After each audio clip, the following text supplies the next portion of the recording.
Hi, I'm Chris with Phoenix Gaming. We're going to do things just a little bit different today. We're going to do a little intro, then we're going to hop to the video. If you like what you're seeing, just hit that like and subscribe. Appreciate it. Today we're going to do an unboxing video over Halo Flashpoint, which is Mantic's newest game based on the Halo IP. We're just going to open it up, talk briefly about it, and then I'm going to do a full review on it in the next couple weeks. So stay tuned for that. Thanks a lot.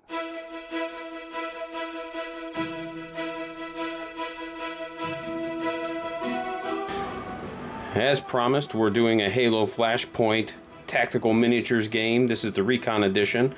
Like I said, I picked it up at Gen Con. We're going to do an unboxing of it. So let me get this plastic wrap off. Okay, we got that done.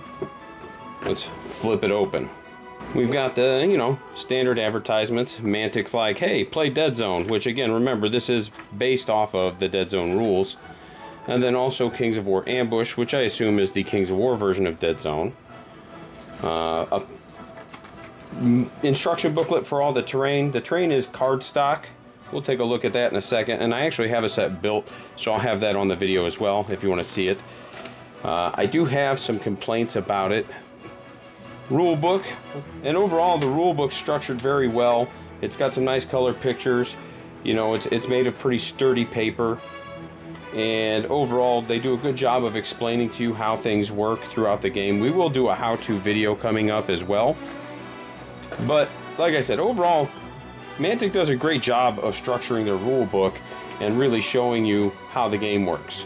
This is just a paper mat. It's got some terrain kind of pre-laid out on it. But let me show you the other side because it's actually pretty cool. So this back side of the mat, as you can see, has a bunch of different stuff on it. Energy shields, blah, blah, blah, blah, blah, actions. So this is kind of like the side you would use for getting started quickly. So you can actually flip this over. It'll walk you through different aspects. Tells you like different keywords. Again, the actions. And then you even have Spartan cards. Pictures of the weapons so you know what you're doing. So overall, this is awesome. You've got the back side of this board is a jump into the game very quickly and help you walk through the game, and I really appreciate that. And again, it is a paper board, but it's not ugly, and it's fairly rugged, durable. It's not vinyl, but so it will tear, but overall it's a solid board. The cardstock terrain, very detailed. It's actually pretty easy to assemble. My son and I already put a set of this together. I'm not going to go through each card because they're double-sided, as you can see, and some of them actually have different colors on one side than the other, like the containers. And then you've got all your tokens here. Overall, like I said, I don't have too much complaints about the terrain other than the fact that it's just cardstock. It's thicker. It's almost like a chipboard with a printer paper on it. It's not the worst thing, but we'll kind of get into my gripes here in a minute. We do have red versus blue, which is kind of clever. I appreciate that. The models are not terrible. They kind of have a 3D printed look to them. They're not. They're almost like a PVC. I didn't look to see what they're made out of, but they're a very soft plastic, so they will warp. But they've got pretty good detail.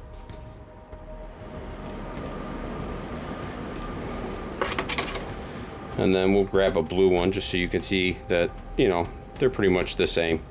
And you can see how his gun's just kind of wonky at the tip there. Again, not the worst thing.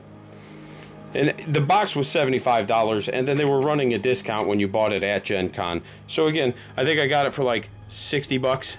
So not terrible. And you do get a lot. You've got all the weapons cards and what they do. You get your Spartans cards, and it gives you all the details on each unit. You get your command dice, and then you get all the D8s you should need to play the game. So again, I'm going to grab some of the terrain we've already built, and I'll kind of go over my gripes on it. I will do a full breakdown and review of the game in the next week or two, and then we'll do a how to play So looking at the terrain, it's not bad. I didn't glue any of it. I wasn't sure if I wanted to. It's sturdy, it's stable. I can actually put a little bit of pressure on it. It's not going to crumple. However, here's my biggest complaint, gripe, bitch, whatever you want to call it. You can see where the corners are fraying, and this is literally just from punching it out. Now, I could have been a little bit more careful punching it out, and I was working on it with my 10-year-old son, so I'm not going to say that it isn't at least partially my fault. But I'm just not a fan of the printed terrain like this one right here for just this reason. Now I can come back through with some Mod Podge and some glue, and we can fix that and seal it, and it'll be fine. And it's a minor gripe. You know, the detail's fine. The top fell off of this one.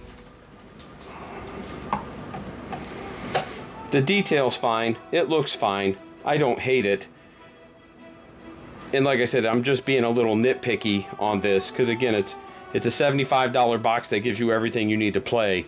So I really can't complain. You do get plastic minis. The quality of the sculpts is pretty good. The plastic itself leaves something to be desired. But overall, I don't feel like I am like getting ripped off for my $75, you know. These guys can get primed, they can get painted, they'll look pretty good once we get them all painted up. The terrain looks fantastic on the table. You know, again, you can't see all the dings and stuff from 3 feet away. And you get all the cards and stuff you need for your unit. So again, I don't feel like I was ripped off in any way. I just feel like I'm a little disappointed with the quality of the terrain. But other than that, the box is great. We have played a game of it. The rules are good. If you've ever played Dead Zone, it follows the Dead Zone rules, which I've dabbled, but I've not really played it. I'm just now getting into a lot of Mantic's games. I am a former's not the right word because I still play. But I was a big GW game player, and I'm just now starting to branch out into different things. So I actually got the Firefight box also, and we're going to talk about the Firefight game in the next few weeks here as well, once I get that all built and get some games in with it. So again, just to remind everybody, in the next week we'll do a complete review of the game. We'll do a how-to video of the game, and that'll kind of close out Halo, and then we'll start looking at Firefight. Thank you.